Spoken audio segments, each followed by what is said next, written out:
Aloha, j'espère que vous allez bien. Moi, ça va très très bien par la grâce de Dieu. Dans cette nouvelle vidéo, on discute de l'importance pour les enfants de savoir mettre la table et surtout, je vous montre comment le leur apprendre de manière très pratique. Bien sûr, on est sur une table quotidienne, une table de tous les jours. On n'est pas sur la table de réception, on n'est pas sur la table dîner formel. Les enfants vont avoir moins besoin de savoir mettre cette table, en tout cas pas tout de suite. Donc, on va vraiment se concentrer sur la table de tous les jours. Alors ici, on a envie de montrer cet exercice aux enfants de manière ludique. Donc moi, je vais vous encourager à amener l'exercice comme un jeu. Par exemple, on peut penser à hop, on a une mission aujourd'hui, je veux que tu me mettes la table en 4 minutes ou en 5 minutes, tel que je te l'ai appris. Si tu réussis à le faire dans le temps imparti, je sais pas, tu auras une récompense. Pensez à la récompense qui va faire plaisir à votre enfant. Une petite récompense, hein. C'est pas, c'est toi qui vas distribuer les cartes la prochaine fois qu'on joue, s'il aime faire ça. Ce genre de petites récompenses. On n'est pas obligé d'offrir une Maserati à son enfant parce qu'il a réussi à mettre la table en 4 minutes. Et voilà, mais rendez la chose attrayante, rendez la chose ludique. Vous pouvez également faire des jeux de rôle, comme d'habitude, on en parle souvent sur cette chaîne. Imaginez que vous êtes un invité, vous êtes un client dans un restaurant et qu'il est le serveur ou qu'il est le patron de cet établissement et donc que c'est à lui de mettre une jolie table pour vous, etc. Donc, rendez la chose ludique, rendez la chose amusante pour l'enfant pour que vraiment il ne le prenne pas comme une corvée supplémentaire. Et puis en plus, expliquez-lui en quoi c'est important, valoriser son rôle dans la famille, en quoi c'est important parce que désormais il va pouvoir aider aux tâches de la famille. Il va pouvoir mettre la table, il va pouvoir avoir son rôle qui sera valorisé, où il sera vu, on va le remercier et il va aider aux tâches familiales tout simplement. Les enfants aiment beaucoup se rendre utiles, surtout quand on le leur a enseigné depuis leur plus jeune âge. Donc c'est vraiment une nouvelle manière pour lui d'être utile. Et vous verrez que selon moi en tout cas, très souvent quand on commence à apprendre aux enfants ce type de tâches qu'ils ont l'impression qu'elles sont d'habitude réservées aux adultes, ils sont très friands, ils sont très excités. Avant de passer aux étapes pratiques, rappelons-nous le matériel. Vous connaissez le matériel, vous savez ce qu'on met sur une table. Je vous apprends rien. Seulement, essayons dans la mesure du possible d'avoir des assiettes, des couverts, un matériel adapté à leurs âges.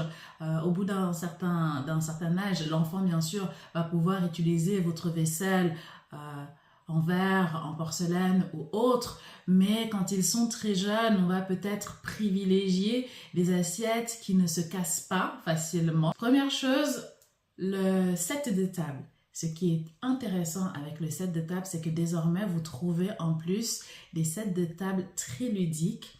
Je vais vous mettre une petite photo sur lesquels vous allez avoir dessiné les emplacements de chaque chose dont ils vont avoir besoin pour mettre en place leur table.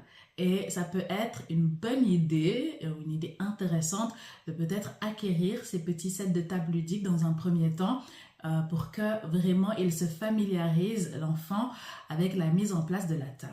C'est la première chose. Ensuite, quand vous allez leur expliquer l'importance du set de table, peut-être il peut être intéressant de leur dire que c'est la première chose, c'est la base de la table. C'est l'élément qui généralement ne va pas bouger du début du service à la fin du service. Donc il est important quand on met la table de bien choisir son set de table, de choisir également de l'accorder au thème de la soirée.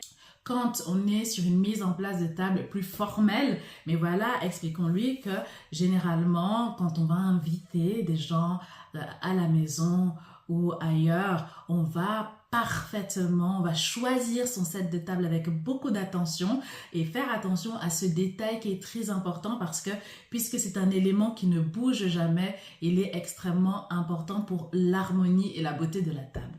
Là, en l'occurrence, on va peut-être avoir à la maison les sets de table qu'on met à chaque fois parce que ce n'est pas grave qu'il s'abîme, qu'il se salisse et autres. Mais voilà, pour que l'enfant comprenne un peu, expliquons-lui les petites subtilités. Bien sûr, on va placer le set de table le plus centré possible par rapport à la chaise, parce que on va pas mettre un set de table trop à gauche ou trop à droite, sinon on serait obligé de déplacer son corps pour manger et ça n'a pas de sens. Quand on mange, on a envie d'être confortable, d'être assis de manière confortable et droite sur sa chaise, de ne pas avoir un corps qui bascule juste pour pouvoir mettre ses couverts dans sa bouche. C'est pas le but. La deuxième chose, et on va pas s'attarder, c'est l'emplacement de l'assiette, centrée, n'est-ce pas? Centrée pour la même raison que le set doit être centré sur la chaise, l'assiette, en tout cas dans nos cultures européennes, est très souvent centrée sur le set de table. Encore une fois, pour faciliter la mise en bouche des aliments qui se trouvent devant nous. Du coup, maintenant, l'emplacement des couverts. Et l'emplacement des couverts, c'est quelque chose qui est compliqué, mais pas si compliqué, même pour les adultes, parce que on ne s'en souvient pas toujours. Il y a tellement d'emplacements possibles, de positions possibles en fonction de la culture. Donc là, on en choisit une et on n'en montre qu'une seule à l'enfant. Commençons par le couteau. On place le couteau à droite avec la lame tournée vers l'assiette. Pourquoi? Tout simplement, c'est une tradition qui remonte à l'époque médiévale puisque le couteau était également considéré bien sûr comme une arme. Le fait de tourner la lame vers l'assiette montrait qu'on était dans un environnement de paix, c'était un signe de paix.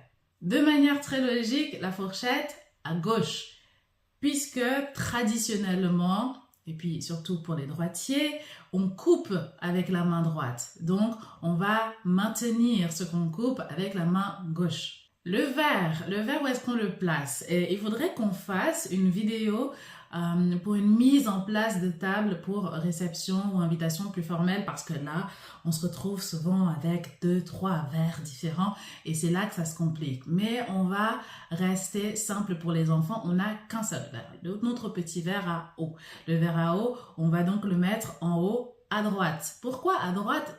De la même manière, pour la même raison que le couteau, ou en tout cas que le couteau ou la fourchette, on va utiliser le verre avec la main dominante. Et puisque la main dominante est très souvent la main droite, ça va permettre à ce que les invités ne se bousculent pas, qu'il n'y ait pas de maladresse.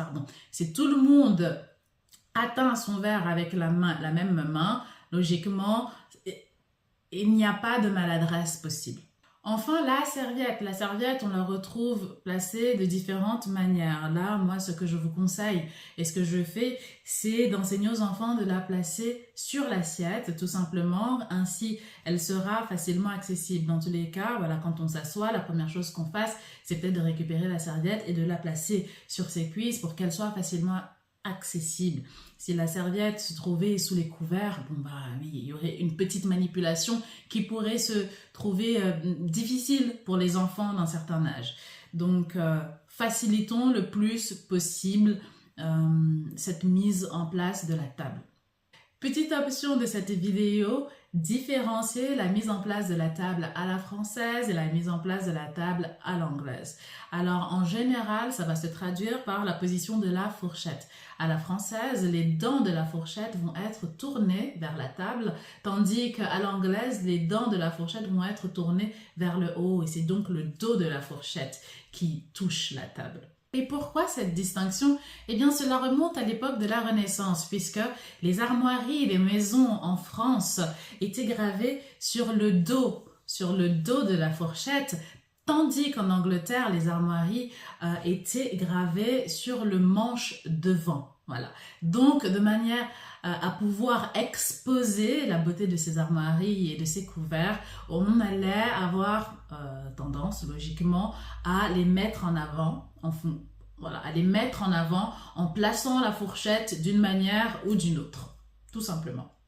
Pour conclure cette vidéo, voilà, c'est une petite vidéo pour vraiment vous permettre d'amener le côté ludique en expliquant 2-3 petites choses grâce à des anecdotes, voilà, répondre aux questions que vos enfants pourraient vous poser. Mais c'est également très important, je le rappelle, d'apprendre ce type d'exercice à vos enfants, ça va développer leur autonomie énormément et c'est quand même ce qu'on veut. C'est aussi le rôle des parents ou des nannies. Ça va les responsabiliser et leur donner le sens de l'organisation. Je vous demande, parents, nannies, enseignants en tout cas, de vraiment faire preuve de patience avec les enfants parce que ce qui nous paraît aujourd'hui très facile et automatique ne l'est pas nécessairement pour eux. Ils sont toujours dans un processus d'apprentissage. Ils ont énormément de choses justement à retenir. Ils apprennent constamment tout le temps. Donc voilà, cet exercice nouveau, ces informations nouvelles pour eux peuvent prendre du temps à être assimilées. C'est la raison pour laquelle on a envie de faciliter l'apprentissage en le faisant sous forme de jeu, en le faisant de manière ludique autant que possible et même en les facilitant avec le matériel qu'on va utiliser, comme je vous le rappelle, les sets de table qui permettaient d'avoir les emplacements de chaque objet sur la table. N'hésitez pas, s'il vous plaît, à me dire dans les commentaires, vous, ce que vous avez fait. Qu'est-ce que vous avez fait pour que vos enfants puissent apprendre à mettre la table? Quels sont les challenges peut-être que vous avez rencontrés? Et dites-moi si cette vidéo vous a été utile. Et si vous voulez qu'on fasse une vidéo du même genre, mais cette fois-ci pour les tables de cérémonie ou en tout cas des tables d'invitation plus formelles. Je vous fais des bisous, à très bientôt. Mouah.